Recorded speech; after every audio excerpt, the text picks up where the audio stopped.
આણંદના પેટલાદની finance કંપનીના branch manager સહિત 6 સામે ફરિયાદ। મહિલાઓના નામે 211 ખાતા ખોલી ₹84 લાખની લોન ઉપાડી લીધી। પેટલાદની ફાઇનાન્સ કંપનીના બ્રાન્ચ મેનેજરે 5 સાગરીતો સાથે મળી 2.5 વર્ષમાં 211 લોન ખાતા ખોલી ₹84 લાખની લોન મેળવી કંપનીને ચૂનો ચોપડ્યો છે।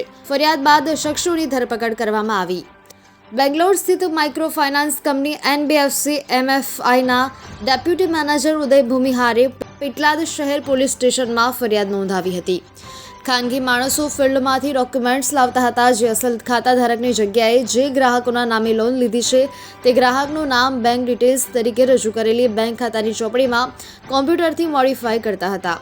લોન ધારકની પેની ડ્રોપ ફેસિલિટીઝના આધારે તપાસ કરતા 2.5 વર્ષ દરમિયાન શખ્સોએ અસલ ખાતાધારકની જગ્યાએ જે ગ્રાહકોના નામે લોન લીધેલી છે તે ગ્રાહકોના નામ બેંક ડિટેલ્સ તરીકે રજૂ કરેલી બેંક ખાતાની ચોપડીમાં કોમ્પ્યુટરથી મોડિફાય કર્યું હતું।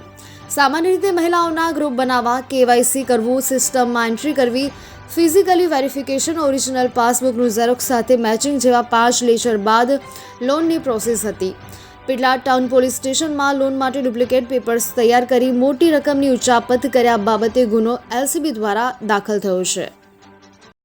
જી સાહેબ, LCB પોલીસે ડુપ્લિકેટ પેપર્સના આધારે જે ઉચાપત કરવામાં આવી હતી જેના આરોપીઓ ઝડપી પાડ્યા છે। શું છે મામલો? પેટલાદ ટાઉન વિસ્તારના નિર્દોષ ગ્રાહકોના નામથી નેપ ફાઇનાન્સ જે સેલ્ફ ફાઇનાન્સ કંપની છે બેંગ્લોરની, તે ફાઇનાન્સ કંપનીમાંથી અન્ય નિર્દોષ નાગરિકોના આધાર કાર્ડ અને અન્ય ડોક્યુમેન્ટ્સ મેળવી તેની ઉપરથી લોન ઇસ્યુ કરાવી પોતાના એકાઉન્ટમાં નામ ચેન્જ કરી અને લોન ટ્રાન્સફર કરેલી। આવા 211 એકાઉન્ટની કુલ ₹84 લાખ જેટલી લોન ઇસ્યુ કરાવેલી છે। જેમના નામે લોન ઇસ્યુ થઈ છે તેમને કોઈ લાભ મળ્યો નથી।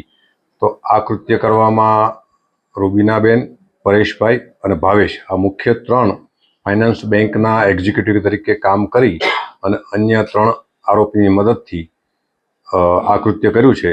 તો LCB દ્વારા આ લોકોને એરેસ્ટ કરી તમામને રિમાન્ડ મેળવી આગળની તપાસ હાલમાં ચાલી રહી છે।